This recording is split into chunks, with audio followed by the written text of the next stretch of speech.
आप आए हैं सुनने की उम्मीदवार कौन होगा। बिहार में इस तरह की चीज आपने पहले नहीं देखी होगी, क्योंकि जितना संभावित उम्मीदवार होता है वो कमरे के अंदर उससे बात होती है, पैसे का डील होता है, लोग अपना अपना लॉबी बनाते हैं, अपना अपना गुट बनाते हैं। यहाँ भी जो लड़ने की इच्छा रखता है सबकी अपनी व्यक्तिगत महत्वाकांक्षा है, लेकिन प्रेस और मीडिया के सामने सभी साथियों ने आकर ये कहा है कि हम जन सुराग से जुड़े हैं और सिर्फ इसलिए जुड़े हैं कि चाहते हैं कि बिहार में व्यवस्था का परिवर्तन हो, यहाँ से गरीबी बेरोजगारी खत्म हो, पलायन रुके, और इसके लिए हम लोग सब लोग संकल्पित हैं। लड़ेगा तो कोई एक व्यक्ति ही, लेकिन रामगढ़ की जनता के पास ये अवसर है ये चुनने का, बताने का कि इसमें से सबसे योग्य वो किसको समझते हैं। ये प्रशांत किशोर की क्षमता नहीं है कि हम बता दें कि सबसे योग्य कौन है। इन पांचों का नाम चल रहा है, मुझे एक दिन और समय दीजिए। जन सुराग से जुड़े हुए जितने साथी हैं मैं जान रहा हूँ सबके मन में उत्सुकता है, भैया जल्दी घोषणा कीजिए। बगल में कृष्णा भाई बैठे हुए हैं, कल बोले हैं भैया निर्णय लीजिए, बंदूक में गोली भर के दागिए, हम लोग सब तैयार हैं। वो भी एक तरीका है, लेकिन लोकतंत्र है। लोकतंत्र में आपका मत, जनता का मत सब सर्वोपरि है। प्रशांत किशोर चाहे जितने बड़े रणनीतिकार हो, जनता से बड़ा रणनीतिकार कोई नहीं है। तो मैं आज ये पांचों नाम घोषित कर रहा हूँ। नाम ये फाइनल इसलिए नहीं आपको घोषित किया कि 4 नाम चर्चा में था, एक नाम का चर्चा अभी आपसे पहले नहीं हुआ। वकील साहब जो आज अभी नाम घोषित हुआ है, तो रामगढ़ की जनता को ये अवसर मिलना चाहिए, जो साथी हम लोग से जुड़े हुए हैं, कि उनके नाम पर भी वो अपना फीडबैक कर दे। अभी 1-2-4 घंटे में हमारे साथी जो जमीन पर हैं वो उस काम में लगे हुए हैं। आप हमको कल सुबह आपके व्हाट्सएप पर ये सूचना 11 बजे आ जाएगी।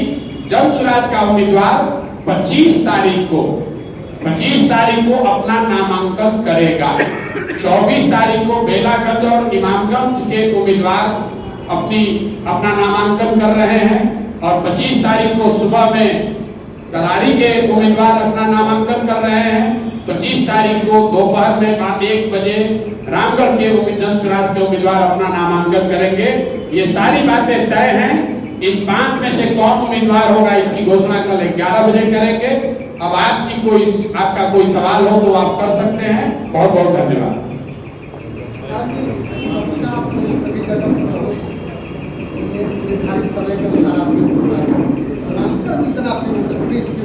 रामगढ़ में पेंच फंसा नहीं है। रामगढ़ में दिक्कत ये है कि यहाँ ये जो क्षेत्र है ये राजनीतिक जमींदारों का क्षेत्र है।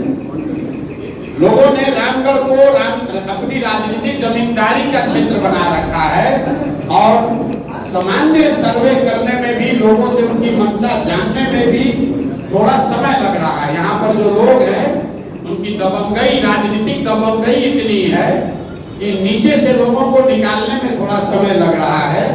इस बात का भी आप ध्यान रखिए कि अभी हमारी यहाँ पदयात्रा नहीं हुई है, जो मैंने पहले कहा, हमारा संगठन नहीं है। तो सामान्य लोगों से जाकर रामगढ़ में पेपर पर 431 गांव है, लेकिन जमीन पर यहाँ सर्वे कीजिएगा, जाइएगा तो 239 गांव है। बाकी गांव पेपर पर है, गांव जमीन पर नहीं है। गांव इसलिए नहीं है कि मतलब वो मर्ज हो गया है या 2 गांव मिलकर एक हो गया है। तो 239 गांव में इन 5 व्यक्तियों के बारे में जाकर सर्वे करना, थोड़ा सा 2 दिन समय दीजिए। हम लोग रात दिन लगे हुए हैं, 1 दिन में पता चल जाएगा। आपको तो ये तो पता चल ही गया इसी 5 में से कोई होगा।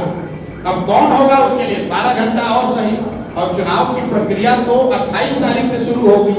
25 तारीख तक नामांकन करना है।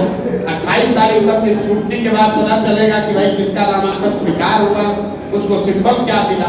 एक और बात आप समझिए, जो पूरी व्यवस्था बनी हुई है ये इनकम्बेंट प्रो इनकम्बेंट है। बिहार में नहीं, देश में। आप नया दल बनाए हैं, आपको सिंबल नहीं मिलेगा। सिंबल आपको मिलेगा 28 तारीख को। आप नया दल बनाए हैं तो आपको कागज पर ज्यादा स्क्रूटनी है। इसलिए ऐसा जो व्यवस्था है कि जो पहले से स्थापित दल है उनको एडवांटेज है। इसीलिए तो कोई नया लड़का, नया समाज का व्यक्ति नया दल बनाकर प्रयास नहीं कर पाता है। लेकिन जन सुराग इससे घबराने वाला नहीं है। हमने कुछ लोग कह रहे हैं प्रशांत किशोर फंस गया। प्रशांत किशोर फंस गए हैं, समझ में नहीं आ रहा है। तो जो लोग ये टीका टिप्पणी कर रहे हैं उनको पता नहीं है कि एक प्रशांत किशोर एगो तो नहीं, 11 वो चुनाव लड़ाए, तो 4 को विधानसभा है। दबाव इस बात का है कि 10 दिन पुरानी पार्टी है, लेकिन राज्य भर में सबसे ज्यादा स्क्रूटनी हो रहा है कि जनसुराज किसको उम्मीदवार बनाता है, अच्छा बनाता है कि खराब बनाता है। दूसरा आदमी चोर को कर दिया, बालू माफिया को कर दिया, कोई शराब माफिया को कर दिया, पत्रकार बंधु उस पर कमेंट नहीं कर रहे हैं। आप लोग ये कमेंट नहीं कर रहे हैं कि तरारी में कोई बाहुबली अपने लड़के को लड़ा रहा है। आप ये कमेंट नहीं कर रहे हैं कि मांझी जी अपने पतों को लड़ा रहे हैं। आप ये कमेंट नहीं कर रहे हैं कि सुरेंद्र यादव का लड़का ही चुनाव लड़ेगा, जगदानंद का लड़का ही चुनाव लड़ेगा। आपकी अपेक्षा है और सही अपेक्षा है कि जनसुराज किसको लड़ाएगा। इतना जो दबाव है, तो इसलिए हम लोग को भी बहुत संभल कर चलना पड़ रहा है। मैं आपके पेशेंस के लिए आपका धन्यवाद कर रहा हूं, लेकिन भरोसा रखिए जैसे 3 विधानसभा क्षेत्रों में सही निर्णय हुआ है मेरी समझ से, यहाँ पर भी सही निर्णय होगा, कल आपको बता देंगे। आप लोगों की बात कर रहे हैं, लेकिन राष्ट्रीय जनता दल के प्रदेश अध्यक्ष जगदानंद सिंह और उनके एमएलसी प्रत्याशी डॉक्टर पुनीत सिंह ने कहा है कि प्रशांत पांडे आकर स्वयं रामगढ़ में चुनाव लड़े तो अच्छा रहेगा, देश को उनकी नाम होगी। ठीक बात है। पुनीत जी से जरा सवाल पूछिएगा कि प्रशांत किशोर पांडे ने कहा है कि जब एमएलसी चुनाव अभी लड़ रहे थे आधिकारिक तौर पर, तो प्रशांत किशोर के कैंप में 2 बार मदद मांगने काहे गए थे। आधिकारिक तौर पर कैमरे पर कह रहे हैं। बाबूजी आरजेडी के अध्यक्ष हैं, सुधाकर सिंह भाई मंत्री हैं। एमएलसी का चुनाव के लिए आप कैमरे पर कह रहे हैं नाम पता जगह जारी कर देंगे जब आए थे मदद मांगने के लिए। तो अगर प्रशांत किशोर की कोई ताकत ही नहीं है तो आप एमएलसी का चुनाव लड़ने के लिए हमारे यहाँ काहे मदद मांगने आए थे। दूसरी बात आपने कहा कि प्रशांत किशोर आकर चुनाव लड़े। प्रशांत पांडे, मेरा नाम प्रशांत किशोर है, बाबूजी का नाम है श्रीकांत पांडे, उनका नाम क्या है? पुनीत सिंह, डॉक्टर पुनीत सिंह। जनसुराज जैसे उनके पिताजी का ये जागीर है, वैसे जनसुराज प्रशांत किशोर की जागीर नहीं है। जनसुराज बिहार के उन सारे लोगों की जागीर है जो बिहार में उन जैसे उनके परिवार जैसे लोगों से राजनीतिक जमींदारी को जड़ से उठाकर फेंकना चाहता है। रामगढ़ में प्रशांत किशोर नहीं पैदा हुए, तो प्रशांत किशोर या जनसुराज में वही चुनाव लड़ सकता है जो रामगढ़ का बेटा है। रामगढ़ की जनता को तय करने दीजिए कि नेता का बेटा यहाँ राजा बनेगा कि रामगढ़ का गरीब का बेटा राजा बनेगा, कि नेता को तय करने दीजिए। और एक घोषणा भी कर देते हैं। बहुत लोग कहता है कि हमको चुनाव की समझ है, देश दुनिया से लोग आते हैं पूछने कि चुनाव कौन जीतेगा, रामगढ़ कौन जीतेगा, कौन हारेगा, इस पर टिप्पणी नहीं करेंगे। लेकिन जिस सज्जन का आप नाम ले रहे हैं, जगदानंद और आरजेडी यहाँ तीसरे या चौथे पायदान पर रहेंगे, नहीं रहेंगे तो हमारा आकर बर्तन पकड़ेगा। ये बयान चला दीजिएगा, ये बयान दोनों चलाइएगा।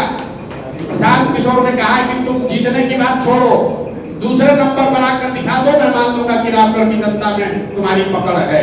हमको क्या लड़ा रहे, हमको क्या लड़ा रहे, और रामगढ़ में किसको लड़ा रहा है तो बुलाओ अपने नेता को, तेजस्वी यादव को। जो समीर भाई ने कहा है पहले कि बुलाइए तेजस्वी यादव के यहाँ लड़ाने, और हम यहाँ लड़ जाते हैं और देखिए कौन जीतता है।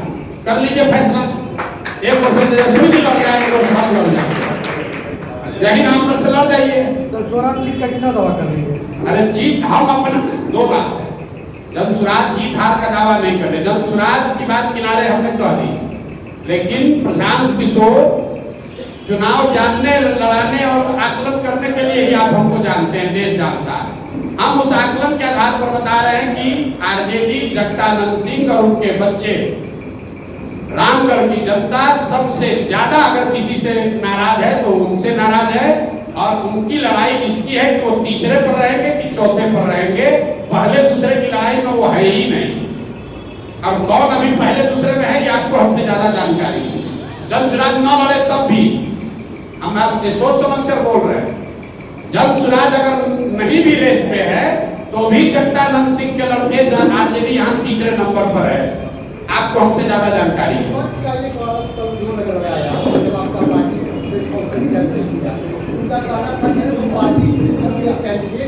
ठीक बात, वो जीत का दावा क्या करे? बिल्कुल ठीक बात है। अब देखिए, एक विद्यार्थी है जो परीक्षा के केंद्र तक जाते जाते पढ़ रखे अपना नोट रिवाइज कर रहा है। एक विद्यार्थी है जो दारू पी के 2 दिन पहले ही कह दिया अब तो परीक्षा पास हो गए। हम वो विद्यार्थी हैं कि परीक्षा लिखने तक पढ़ते हुए जाते हैं। रिजल्ट जब आएगा तब आपको दिखेगा कि कौन पढ़ कर गया और कौन दारू पी कर पहले सो गया। चुनाव आयोग ने निर्धारित किया है समय 20 से 25 के बीच में नामांकन होना है, वो 25 से पहले होगा। हमारे लिए रिलैक्स नहीं होगा। 20 को जो नामांकन किया उसका भी फाइनल 28 को ही होगा, उसका भी वोट 13 को ही पड़ेगा। ऐसा नहीं है कि आप कूद के पहले नामांकन करके तो वोट आपको पहले मिल जाएगा। हम तो सबसे पहले तरारी की घोषणा किए, उस समय दूसरे दल वाले कहाँ थे? बेलागंज में, इमामगंज में सबसे पहले दल चुनाव ने दावा किया, दल घोषित उम्मीदवार घोषित किया, उस समय ये लोग कहाँ थे? संभव है कि हमारी रणनीति का हिस्सा है, पहले उनको घोषित करने दीजिए, उसके बाद ये तो सब रणनीति का हिस्सा है कि किस सीट को हमको पहले अनाउंस करना है, किस सीट को बाद में अनाउंस करना है। हम तो आपको ये कह सकता है कि इनको तो प्रत्याशी नहीं मिल रहा है। तो देखिए 5 को आदमी बैठा हुआ है यहाँ पर, प्रत्याशी नहीं मिल रहा है, ये तो बात है नहीं। इनमें से किसको चुनना है?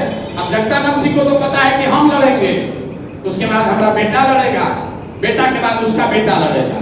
तो उस नजरिए से आप किस चुनाव की बात कर रहे हैं? हम तो आपको घोषित कर दे रहे हैं कि 2029 में भी आरजेडी का उम्मीदवार कोई जगदानंद के लड़का ही होगा, उनका परिवार का ही होगा। तो उनको क्या किसी से पूछने की जरूरत है? आपसे 2 सवाल। आप कैंडिडेट सिलेक्शन के लिए आपका स्टैंडर्ड थॉट क्या होगा? पॉलिटिकल स्टैंडर्ड थॉट ये है कि जिसको भी समाज में सही व्यक्ति लोग बता रहे हैं। ये निर्णय तो लोकतंत्र में जनता करती है सर। हाँ, तो जनता कर रही है। आप अपनी थॉट क्या लेकर चल रहे हैं? आप पॉलिटिकल, सुनिए ना मेरी, सोशल, इकोनॉमिकल। अरे लिखा हुआ सही लोग। अमेरिका में अभी चुनाव हो रहा है, सही लोग का सुनिए तो लीजिए ना, सही लोग का क्या पैमाना है बता रहे हैं। अमेरिका में अभी राष्ट्रपति का चुनाव है, वहां एक ओर से रिपब्लिकन पार्टी के उम्मीदवार है डोनाल्ड ट्रंप और डेमोक्रेटिक पार्टी की उम्मीदवार है कमला हैरिस। आपने पत्रकार होने के नाते कभी ये पूछा कि डोनाल्ड ट्रंप को टिकट किसने दिया, कमला हैरिस को उम्मीदवार किसने बनाया? वो किसी एक व्यक्ति ने नहीं बनाया, कोई आदमी वहां टिकट नहीं देता है। वहां जैसे हम 5 उम्मीदवार खड़े हैं, वैसे रिपब्लिकन पार्टी से 5 आदमी 10 आदमी कहता है हम दावेदार हैं राष्ट्रपति के उम्मीदवार के, और 6 महीना वो आदमी कैंपेन करता है अमेरिका भर में घूम के। लोग बताते हैं 5 में सबसे अच्छा डोनाल्ड ट्रंप हमको लगता है, तो डोनाल्ड ट्रंप होगा उम्मीदवार। इसी तरह कमला हैरिस देखिए, वहां जो अभी राष्ट्रपति हैं बाइडेन साहब, वो उम्मीदवार घोषित हो गए, फिर जनता ने कहा नहीं इनका उम्र ज्यादा है, ये नहीं चलेंगे, तो कमला हैरिस वहां उम्मीदवार है।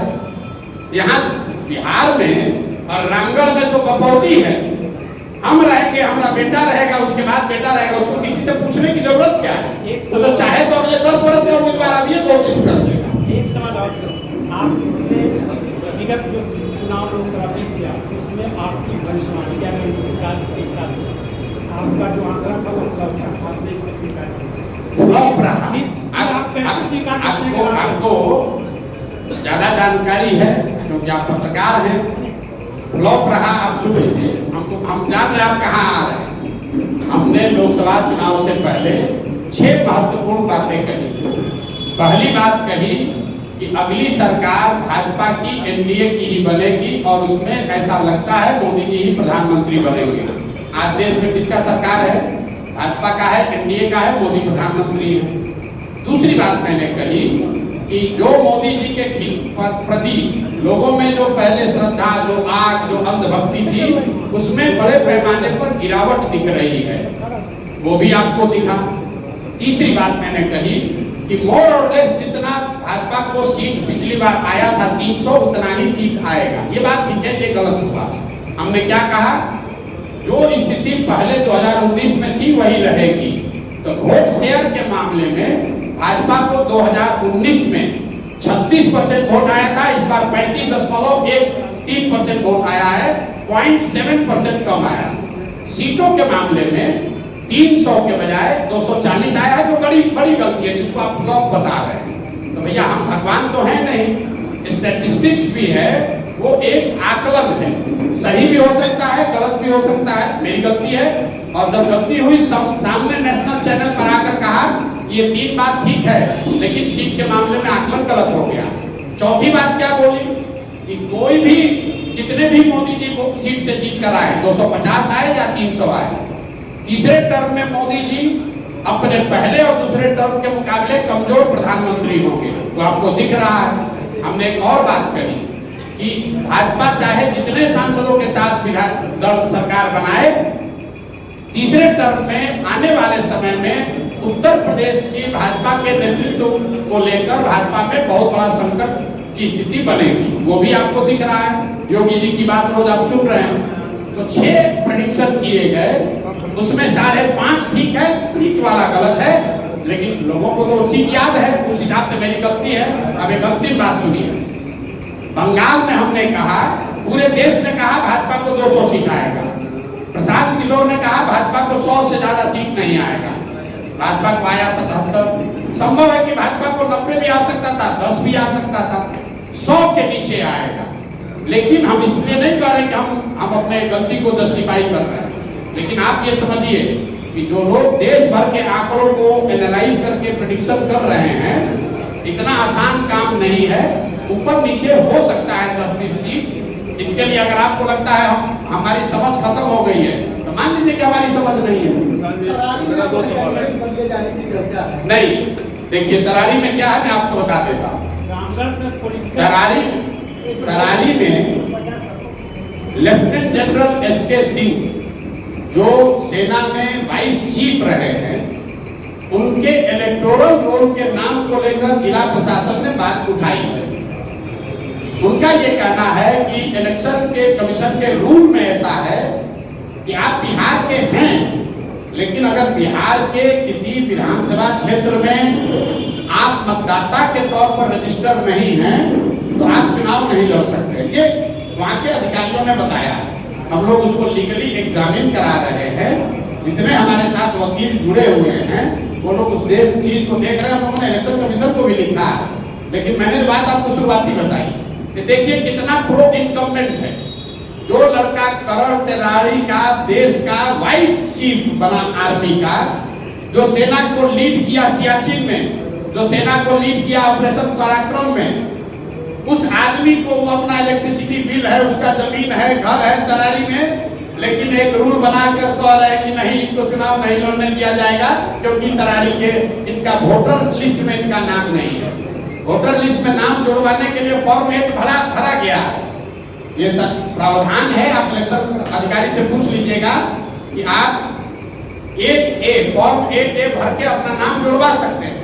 नोएडा से जहां का नाम इलेक्टोरल रोल में है, वहां के डीएम ने नोटिफाइड करके जारी किया है कि यहाँ पर इलेक्टोरल रोल में ये है। जनरल साहब की पत्नी की डेथ हुई है 2020 में। उस समय तक वो बिहार के वोटर लिस्ट में थे, लेकिन पत्नी के डेथ होने के बाद वो नोएडा में रहते थे, तो उनका इलेक्टोरल रोल में नाम शिफ्ट हो गया, क्योंकि 24 में उनको वोट देना होगा। अब इसी को आधार बनाकर जिला प्रशासन या इलेक्शन के लोग उनको लड़ने से रोकना चाहते हैं। उसको देखा जाएगा, लेकिन इस तरह की चीज तो लोकतंत्र में आती ही रहेगी। आप व्यवस्था के सामने खड़े होइएगा, तो जो वहाँ बालू माफिया है, जो हजारों करोड़ रुपया लूट रहा है, वो इतना आसानी से थोड़ी छोड़ेगा। लेकिन जल चुनाव भी पीछे हटने वाला नहीं है। जनरल साहब वहाँ खड़े हैं, प्रशांत किशोर यहाँ नहीं लड़ रहे हैं, लेकिन प्रशांत किशोर का कोई भाई, कोई सिपाही लड़ेगा, और यहाँ पर राजनीतिक जमींदारी जिन लोगों का है उनका बोरिया बिस्तर समेटेंगे। उसी तरीके से तरारी से देश का इतना बड़ा जनरल बिहार का लड़का वहां से भूमि और बालू माफियाओं को उखाड़ कर फेंकेंगे। अगर उनको नहीं लड़ने दिया तो कोई वहां तरारी का लड़का लड़ेगा, लेकिन लड़ेगा जरूर। हम लोग पीछे नहीं हटेंगे। ये नहीं कहेंगे कि हमारा नामांकन कैंसिल हो गया। हम लोग लगे हुए हैं। कल या परसों तक निर्णय इलेक्शन कमीशन दिल्ली को देना है कि उनको लड़ने की अनुमति दी जाएगी कि नहीं।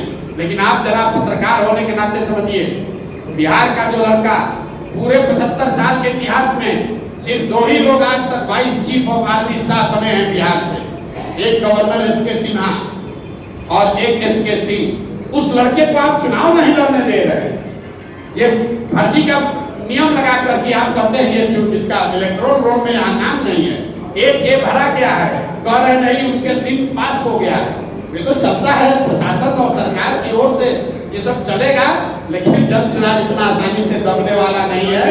हम लोग इस व्यवस्था को बदलने आए हैं, इतना जल्दी थोड़ा डरने वाले हैं। इलेक्शन कमीशन या फिर जिला चुनाव बड़ी पार्टियां हैं, उनके हाथों में होगा तो क्या उनके अनुसार आप बताइए कि जो आदमी vice chief of army staff है, क्या उसके नागरिकता पर शक हो सकता है? करण के वो बच्चे हैं, वहीं से पढ़े हैं, वही सूरतपुरा स्कूल से हाई स्कूल किया है, क्या इस पर शक है? क्या उनकी जमीन उस गांव में नहीं है? क्या उन्होंने वहां इलेक्ट्रिसिटी बिल पिछले 1 साल से नहीं भरा है? क्या उनका राशन कार्ड नहीं है? सब कुछ है, इलेक्टोरल रोल में वहां नाम नहीं है, उसके लिए रोका जा रहा है। तो हम आप पर निर्णय छोड़ रहे हैं कि कौन किसको रोक रहा है। एक सवाल और फॉर्म 8A इस सब के बावजूद यहाँ इलेक्टोरल रोल में ट्रांसफर के लिए नोएडा से डीएम ने उनके इलेक्टोरल रोल के को सर्टिफाई करके भेज दिया। 8A हम लोगों ने सबमिट कर दिया है। डीएम कह रहे हैं कि हमारे हाथ में नहीं है, ये इलेक्शन कमीशन के हाथ में है, क्योंकि आचार संहिता लागू है। अब बताइए, डीएम अपना हाथ पल्ला झाड़ लिए और हम लोग पटना जाकर पिटीशन दिए हुए हैं। जो बिहार में सबसे बड़े कानून के जानने वालों में एक वाईबी गिरी जनसुराज के संस्थापक सदस्य है, वाईबी गिरी जी उसको एग्जामिन कर रहे हैं। तो नहीं होगा, हम लोग कोर्ट में लड़ेंगे और कोई लड़े चुनाव के बाद इसको हम लोग नेशनली चैलेंज करने वाले। क्या रूल है? बिहार का कोई लड़का सेना का है, काम कर रहा है सियाचिन में, आप उसको यहाँ चुनाव नहीं लड़ने दीजिएगा भाई? कोई सियाचिन में एक सिपाही होता है, सियाचिन में इस आदमी ने ब्रिगेड को लीड किया है। सियाचिन में जो कमांडर होता है सेना का, वो सबसे प्रतिष्ठित पद है। उस पद को जिस बिहार के लड़के ने लीड किया है, उसको आप कह रहे चुनाव नहीं लड़ने देंगे, तो किसकी गलती है? आप बताइए किसकी गलती है? कौन चुनाव लड़ेगा? वहां का बाहुबली का लड़का कौन चुनाव लड़ेगा? जो वहां जातीय हिंसा में लगा हुआ है। तो ये तो इसीलिए तो जब सुराज है, तभी तो लोगों का आंख खुलेगा कि बिहार से सत्ता पर लोगों ने कब्जा किया हुआ है। वैसे बिहार के 4 विधानसभा चुनाव आप लड़ रहे हैं, चुनावी मुद्दा क्या मुद्दा है? क्या मुद्दा है? चुनाव का मुद्दा ये है कि बिहार की जनता अपने बच्चों के लिए जगे, अपने बच्चों के लिए वोट करे। अभी तक जाति के लिए वोट कर लिया, धर्म के लिए वोट कर लिया, मंदिर मस्जिद के लिए वोट कर लिया, विचारधारा के लिए वोट कर लिया, नेता के बेटे के लिए वोट कर लिया। एक बार अपने बच्चों के पढ़ाई और रोजगार के लिए वोट करो। यही जन सुराज का नारा है, यही जन सुराज का सिद्धांत है। और इसी मुद्दे पर चुनाव लड़ा जाएगा कि नेता के बेटा को वोट देना है कि अपने बच्चे को वोट देना है। प्रशांत जी, एक सवाल मेरा है कि पार्टी के उम्मीदवारों की घोषणा पार्टी अध्यक्ष न करके आप क्यों कर रहे हैं? नहीं, पार्टी अध्यक्ष ही कर रहे हैं। आप आए हुए? अरे आज अभी कहाँ घोषणा हुई? आप सारा प्रेस कॉन्फ्रेंस देखिए, हमको मालूम है, आप लोग यही उठाइएगा, आपको मुद्दे से नहीं मतलब है। बस आ रहे मुद्दे पर नहीं, सुनिए, पटना में वीडियो निकालिए। लेफ्टिनेंट जनरल वीके सिंह की घोषणा किसने की? मनोज भारती जी जो पार्टी के अध्यक्ष है उन्होंने की। बेलागंज में किसने की? मनोज भारती जी ने की। इमामगंज में किसने की? मनोज भारती ने की। आज क्यों नहीं है? इसलिए नहीं है कि गए हैं पेपर साइन करने, यही सब जो लफड़ा लगाया है कि भैया ये साइन कराइए, एक आप रेट दीजिए। मनोज भारती जी यही रामगढ़ में थे, सारे प्रत्याशियों से पूछ लीजिए। आज सुबह गए हैं क्योंकि प्रशासन परेशान कर रहा है, वो चाहता है कि जन सुराज का कोई उम्मीदवार लड़ने नहीं पाए, ये डॉक्यूमेंट चाहिए, वो डॉक्यूमेंट चाहिए। इसीलिए तो प्रशांत किशोर ने अपने आप को इससे मुक्त रखा है कि हम पेपर नहीं साइन करेंगे, जनता के बीच में रहेंगे। पेपर साइन करने वो गए हैं, पेपर भी साइन होगा और 23-24 तारीख को इमामगंज में और 25 तारीख को तराई और रामगढ़ में जन सुराज के उम्मीदवार अपना नामांकन दाखिल करेंगे। सर बोले कि प्रशासन परेशान कर रहा है, प्रशासन मतलब कौन? अब आप देखिए, आप बताइए कि लेफ्टिनेंट जनरल एसके सिंह को चुनाव नहीं लड़ने देना किसका हिम्मत है? ये कोई छोटा अफसर तो कर नहीं सकता है, ये कोई छोटा व्यक्ति तो कर नहीं सकता है, ये कोई वार्ड सदस्य का तो चुनाव है नहीं। बिहार का इतना बड़ा बेटा अपने सब कुछ, अपने सुख सुविधा को छोड़कर बिहार के लिए लड़ने आया है, उसको आप चुनाव नहीं लड़ने दे रहे हैं बालू माफिया के खिलाफ, बाहुबलियों के खिलाफ, तो कौन रोक रहा है? आपको छोड़ रहे हैं, आपके द्वारा जनता को छोड़ रहे हैं तय करने को। टिकट बंटवारे में बीजेपी कह रहा है कि अभी एक जगह में एक सीट है तो 200 विधानसभा में क्या स्थिति है? अरे देखिए, बीजेपी जैसे दल को, हमको यहाँ बीजेपी का टुटपुटिया नेता क्या कहता है, उसका कोई वैल्यू है? बीजेपी के नेता को पता है किसको टिकट मिलेगा, बीजेपी में टिकट कैसे बढ़ता है, हमसे ज्यादा यहाँ का बीजेपी का आदमी जानता है। बीजेपी को यहाँ कौन जानता है भाई? पिछले विधानसभा में बीजेपी को 19.6% बिहार में वोट आया है। वो नीतीश का बैसाखी बन के और नीतीश का बैसाखी लेकर, दोनों लंगड़ा पार्टी है।